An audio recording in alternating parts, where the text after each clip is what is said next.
So yeah. Anyway, we growing up in Uganda, Yeah. right?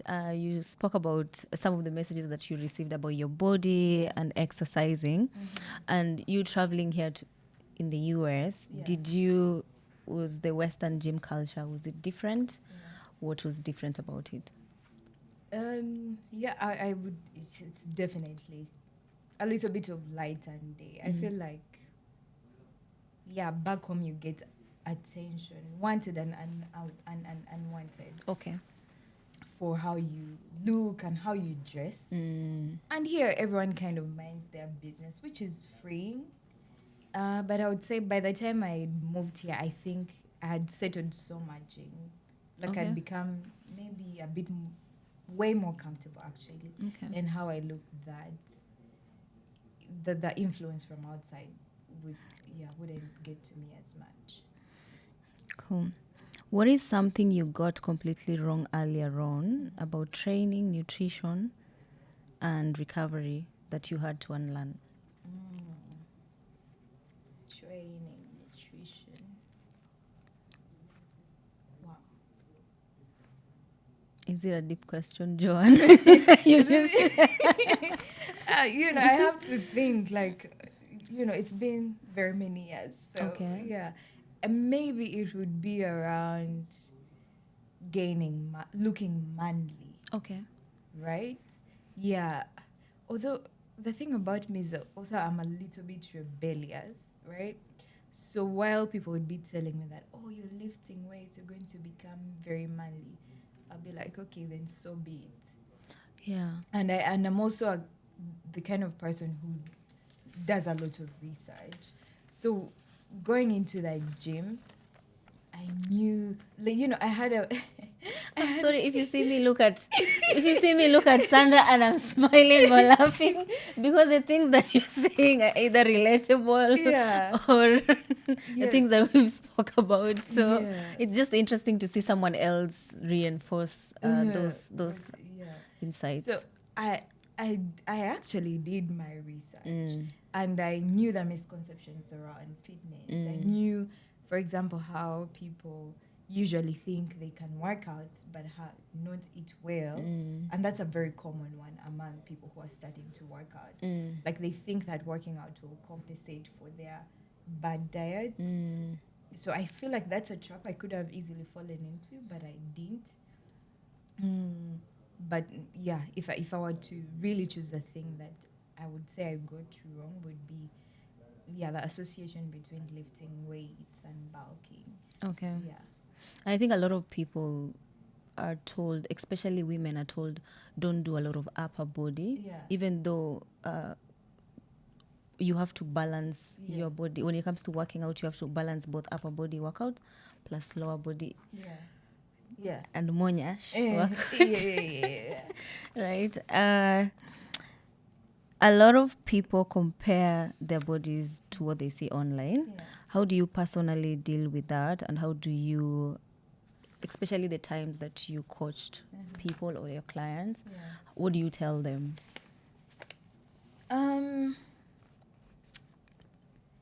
First of all, you just have to understand that the things you see online are not an accurate representation of what's going on. Yeah, like if I posed very well,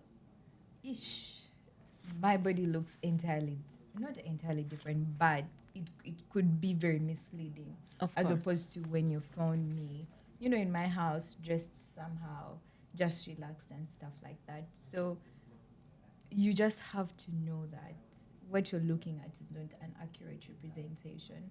And for any case, you could actually look like that if you maybe posed the way that people did or had the lighting that they had. So it's a trap.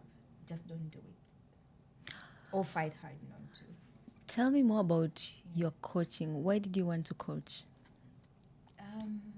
And why did you stop? Why did I stop? If you stopped. The stopping was honestly because I moved here. Okay. You So- coached back in Yes, Uganda. so Okay. it was grad school. I had to look in. Barely had time for anything else. In Uganda, when you hear people reinforce a certain thing about you, then you're like, oh, why not?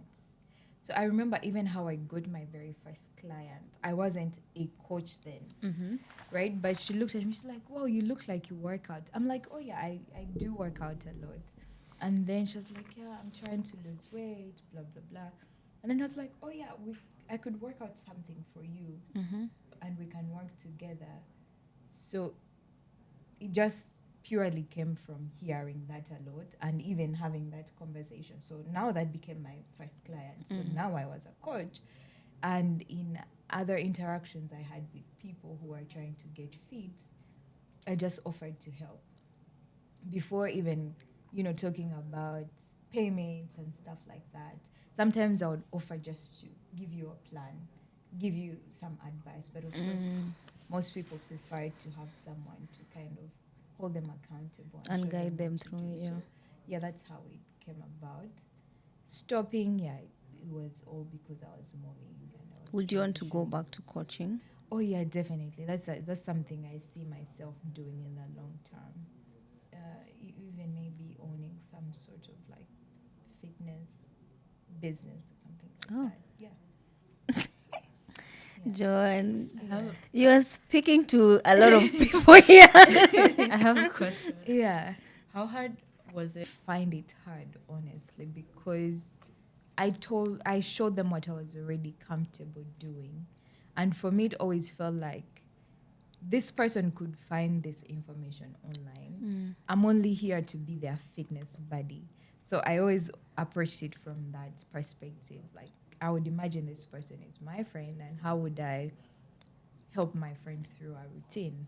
So, yeah, I didn't find that, there wasn't a big hurdle there for me. Yeah. Okay. People talk about form. You go to the gym, someone is doing a deadlift, and their form maybe is different. What does a good form actually mean to someone who hasn't been trained before, and why does it matter so much?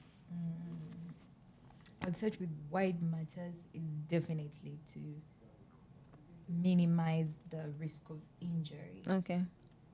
I don't know what I could compare it with, but just imagine you're doing your work and you're putting in all the work, like you're putting in the hours, but you're doing the wrong thing. Or you're writing an essay for an English audience, but you're writing it in French. I don't know if that's even comparable. So it's just important to make sure that you're protecting yourself from the injuries. Injuries might happen even with good form, but with good form, you minimize the chances of that happening. How do you get good form? I would say practice and paying attention. There is such a thing actually as a mind to muscle connection. It's one thing to go through a movement for the sake of going through the movement, and it's quite another to go through the movement intentionally. Okay. Or like, I'm trying to focus on my core here, so let me brace the core. Let me not just, like a sit-up. You could do a sit-up propelling yourself maybe with your arms and stuff. But if you're intentional about the core, you brace it so that you feel like, the energy is actually Coming from the core. Yes. Okay. Yeah, so it comes with practice and being intentional. Intentional. So people shouldn't just randomly first time gym or people who just want to get into fitness. Yeah. What would you tell them? Like, what are the basic things that they should get into the gym with? Because say, for example, if I'm coming to ASU and I am going to SFDC, is it SFDC? SDFC. OTP. OTP. I am just in payments. Money. I'm kind of flipping things. Yeah. It's such a big gym, Yeah. right? And it might overwhelm people. There's so many machines. There's so many things So what are some of the basics that you can tell someone who is a first time or they're just starting on? What are the things that they should focus on first, so that they get into the rhythm before they start on the consistency. This sounds very basic, but start small. Like there is no logic in you going from never having done a deadlift to deadlifting 100 pounds, for example. And if you're anything like me, honestly, it's just wise to look up things online. And I think we're like so lucky that we have all those things available to us. Even myself, sometimes I would like Google, oh, what's the proper form for lat raise? And those instructions and videos are always there. Like people have made millions of videos about things. Yeah. Even when you just look up something like beginner's routine, Yes. that's there. So yeah, starting small. If you're lucky and you have a friend who can show you around, take advantage of that. If you don't, resources online would be very helpful in my opinion. Okay. Yeah. How do you coach someone who keeps starting over? What's usually the real problem? You know, I don't even know, like starting over. By the way, do you know that sometimes people think, you know, someone not showing up to the gym for a week and going back. For me, I wouldn't count that starting over, right? I feel like that's a downside of a strict like mindset. Imagine you've been doing like Duolingo for 90 days and then you follow for a week. So you're strict resets. Like, like do all the things you learned in the 90 days evaporate from your mind? No. They don't. So you're actually not starting over. You're, it's like you paused and then you're playing. So you're continuing from where you stopped. Maybe you know, it might feel a little bit funky when you're getting back into it, but it's actually not always restarting if you've not gone away from it for a long time. Okay. So there is that, and I think it's probably wise that people start looking at it like that. But also, if you find yourself always falling back, there are so many things you could do. You could look for accountability. You could just also make up your mind, right? You're like, I'm tired of myself. Let me just do this. So yeah, there are a bunch of things that could help. When it comes to fitness, Joanne, you have such an impressive CV. And I know Yes. there's a question that I want to ask, like, what is the hardest phase about your fitness journey? But I just have to ask because I don't want to assume that there is no hard part in your journey. Have you ever experienced any, like, hardest phase in this fitness journey? And, you know,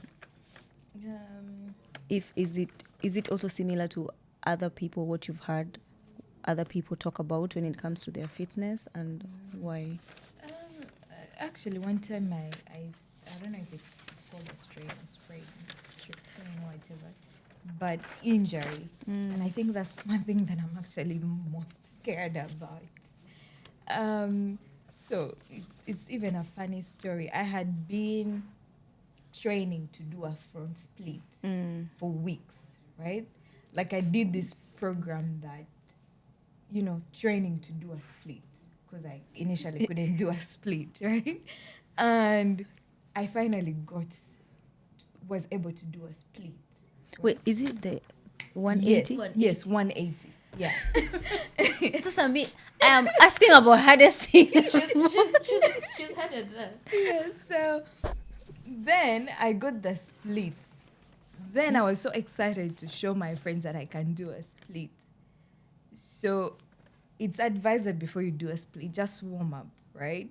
So I didn't warm up. I was like, hey guys, look, I can do a split. Oh my goodness. And then my hamstring went like, right? Luckily, it wasn't like something serious. Okay. But I had to stop working out for a couple of weeks for it to like recover and stuff. So, and along the way, yeah, there were days where I definitely broken a few things. I haven't always gotten them professionally checked out, one time I went back running. I had stopped running for a minute. I went back running, and my quad was just on pain for weeks on end. So, those moments I would say those have been my hardest, because also I feel like I'm too scared of injury that when I sustain an injury from something, I tend to avoid it altogether moving forward. So avoid that particular workout. Yes, so I haven't done a split since that time. And We should do a split. I want to do a split. probably should. And I feel like I'm also convincing myself to never run again. Why not? Yeah, I'm like, oh, there's other forms of cardio. Uh, I can cycle, and I haven't sustained an injury from cycling. oh, I can do stairmaster running. It's just, yeah. I have a question. Yeah. So when you experience an injury, how did you find grace to slow down and not to rush to go back to do maybe another workout that would, it's not the workout that caused you the injury, Yeah. but a workout that would affect like let's say if you do squats, you're still using your hamstrings, or if you do the hamstring curl. Yeah. So how did you give yourself grace to slow down, especially since you've said you like being active, you have an affinity towards that? Yeah. I don't know. Somehow it's just a no-brainer for me. Like, you're injured, because in my mind, the way I reason it out is that if I try to push myself with this injury, my recovery time will probably also increase. So then it would be counterproductive, right? okay. I'm rushing it, but in the end, it will cost me more time. So actually, the times I've had those things, I know with the running, I tried to push it because I wasn't sure if I was really injured or I was just readjusting into the whole thing. But yeah, it's just like I guess a switch in my brain. Hey, you're injured, just rest it out. I wouldn't say I have a problem with taking a break when I have to. Yeah. Sometimes I'm taking a trip and I know that this is going to affect my workout routine, but I'm at peace with that. So yeah, it's not something I struggle with. Now we get into questions to give people insights on their working out. If someone can only commit 30 minutes 3 times a week, what should they actually be doing? 30 minutes a week. Fun fact, my workouts are usually in that range, actually. 30 minutes? Uh, Do you do a combination of cardio and strength? You go back to the 30 minutes. Don't forget the question. Do you do a combination of cardio and? I do have some sort of split. Okay. So on the day I do Stairmaster, it's 40 minutes of Stairmaster, nothing else. Okay. And then I leave. And I think that also helps with consistency, because there is never a day where I feel like I'm overwhelmed by what I have to do. It's by size, it's manageable. So even if I'm mentally struggling, I'm like, it's only going to be for 40 minutes and I'll be gone. So 30 minutes a day for 3 days a week. How I would do it, I would do a cardio day, I would do a upper body focus day, and a lower body focus day. So a split, you mean per week, not a split per 30 minutes, like cardio, lower and upper body, or you within those 30 minutes? Those 30 minutes. You're doing a cardio, you're doing a lower body, and then you're also doing Oh, I mean per day. per day. Like, let's say 30 minutes on Monday, all those 30 minutes are for cardio. Okay. 30 minutes on Wednesday, 30 minutes for, those 30 minutes are all for upper body. Okay. And then lower body focus. Take us through what you do, your cardio day. What do you do outside of the Stairmaster? That's all, actually. That's all. So I have 2 cardio days currently. Okay. I have a 40-minute cycling class and a 40-minute Stairmaster session. Lower body days, those are the days I go heavy, but I also don't. It's all very conventional stuff. Just a bit of, it's always a version of a squat, a version of a deadlift, a version of a hip thrust, extensions and stuff like that. So you do 4 workouts. How many sets? Like how many workouts per 30 per lower body? How many sets? How many reps? All that gym stuff. All that gym stuff is crazy. So, oh my god, I have this thing with sets and circuits. So I do circuits, like a deadlift circuit or a hinge movement circuit. Those are the... Explain what a circuit is. A circuit is a set. It's like a set of sets, right? Okay. So you do a set, and a set has 3 exercises, right? So when you do 3 of those sets, that's what a circuit is. Ooh, okay. Yeah. I would do a circuit for squats, a circuit for deadlifts, and a circuit for I don't know what to call these other things, but that's when I play around with the heavy machines. For example, in the third circuit is when I would do the hip thrust, the curls, and then the extensions. Okay. Yeah, or the back extensions, but those get the booty as well. Do you So, yeah. are you more on the number of reps or the weight, the intensity, the weight, how heavy it is versus then how much or how the Okay, I would say in the sweet spot of the in between, okay. because I would say I'm in like a maintenance phase right now. I'm not trying to Gain, add you're not weight trying to anywhere. lose. I'm not trying to lose weight anywhere. So that is like right in the middle of, I don't do light weights per se, especially on leg day, because legs are the most powerful muscle group, so they can definitely handle very heavy weights. But I also don't go very heavy. I think my current deadlift is like 135. Front squat, I honestly don't even remember that number, but it's 235. Yeah, it's probably also so something like that. Cool. So someone who wants to lose weight, would you say they should do a lot of reps?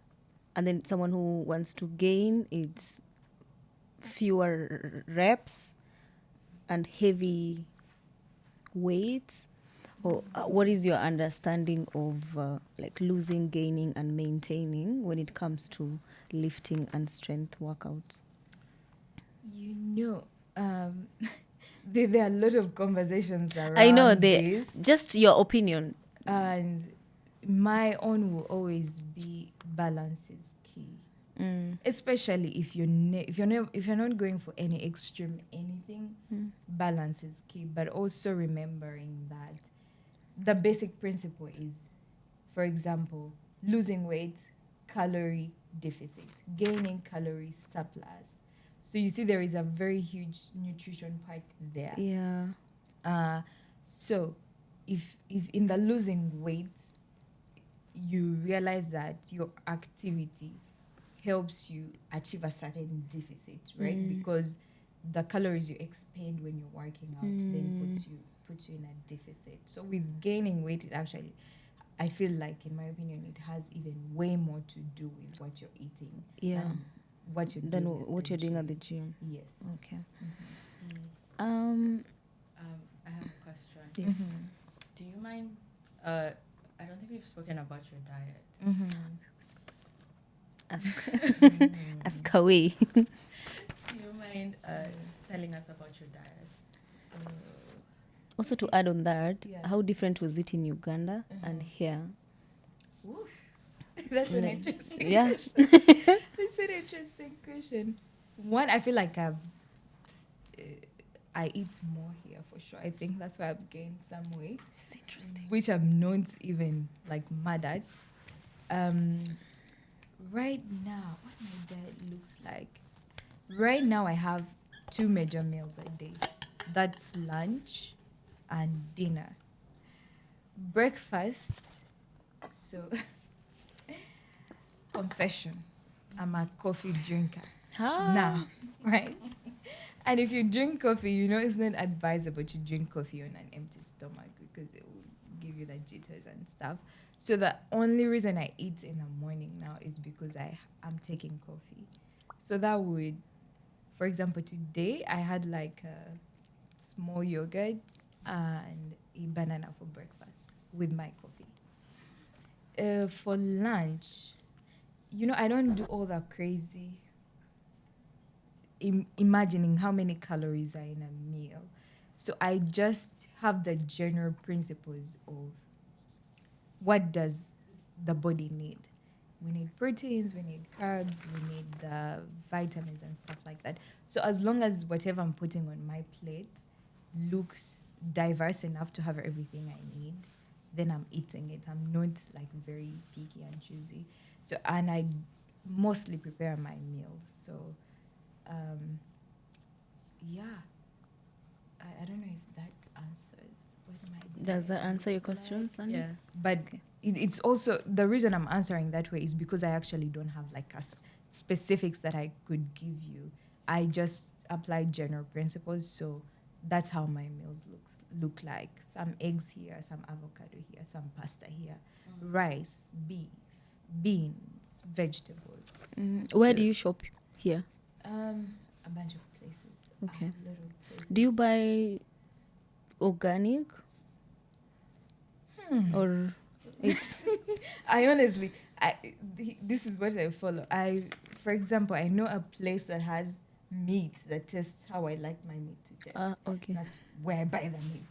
So if I want to cook some beef, I know Whole Foods has fresh beef. I buy that there.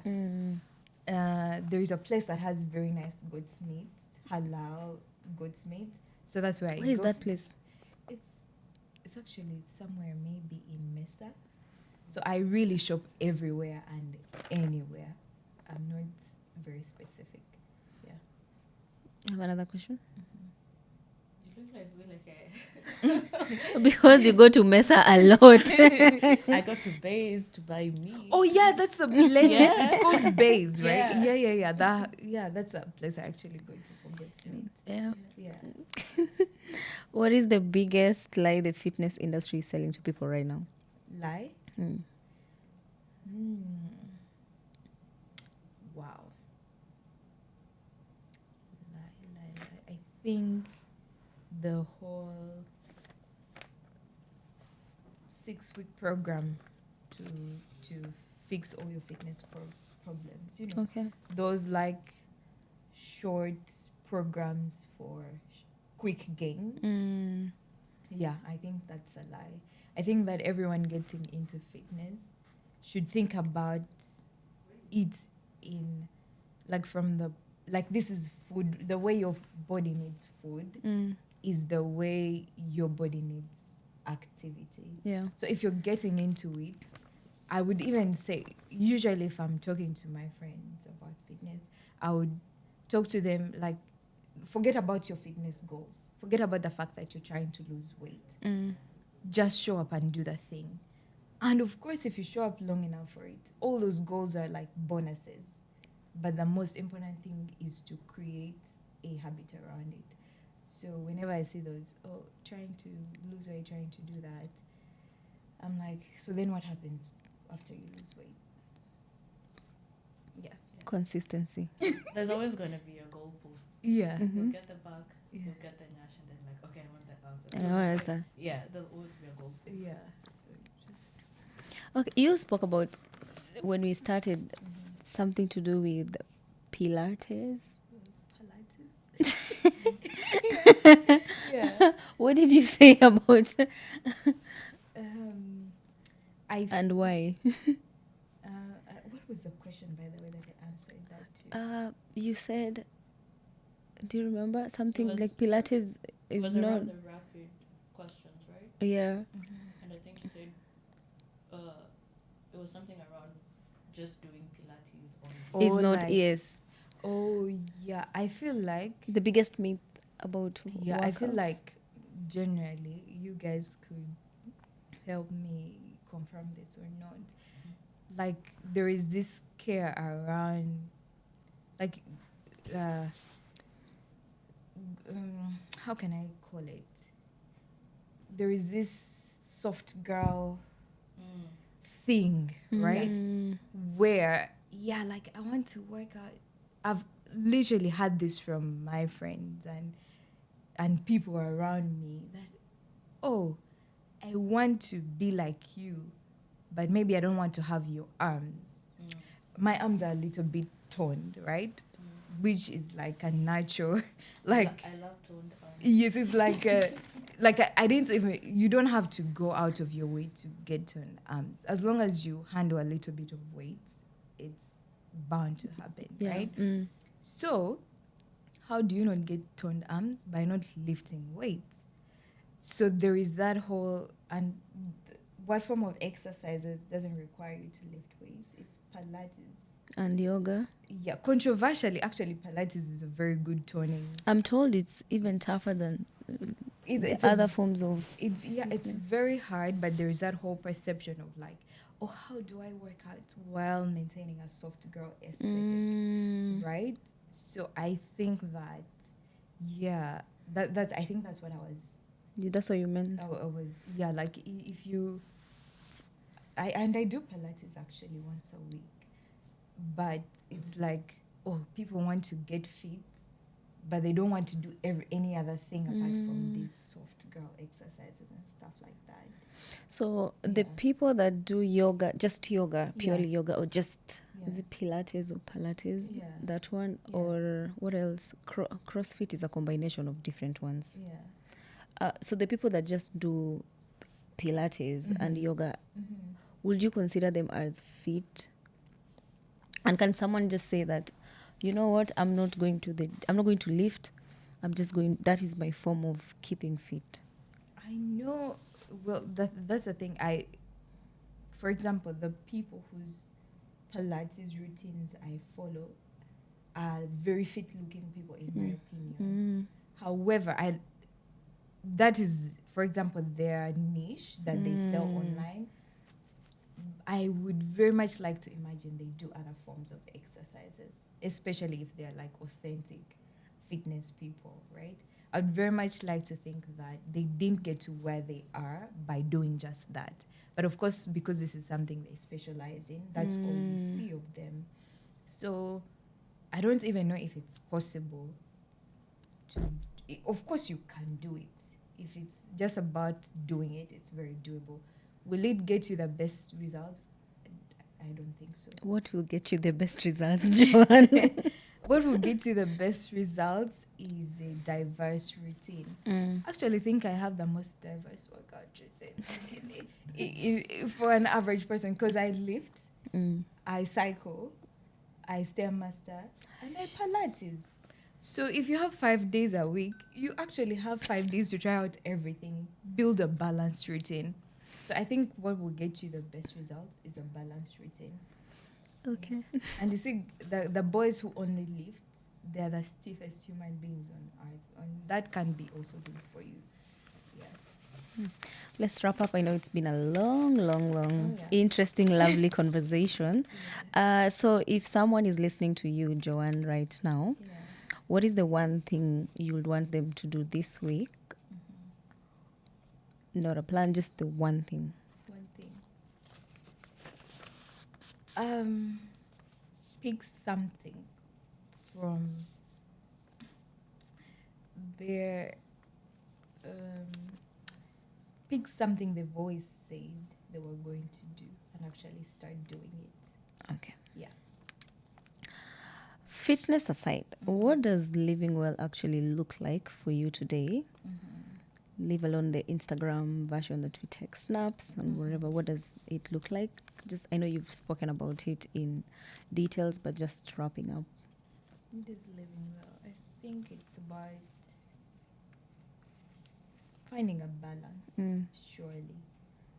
Whether that is balancing several things or finding a balance in one thing that you're doing. Yeah. Okay. What does Joanne look like 10 years from now? In the gym and in life? Definitely. Hopefully a millionaire. Hopefully doing the things that she loves, Mm. and that is, working out and running a business around those things that I love. The Okay. gym, the technology, Mm. friends and family. So yeah. Cool. This was lovely. Yeah. Sandra, you have any closing remarks or questions that you want to ask our guest? I know I have so many questions, but Right? we should bring Joanne again. Part two. I Part think two loading. there's just a lot to talk about. Oh yeah. Thank you guys so much for having me. And yeah, I hope Thank you, Joanne. people tune in. When you open, we are all here. Yeah. When you start your coaching Yeah. lessons, I think you should start them soon because I have clients. Mm. One client is in front of you. You guys should definitely be my first client.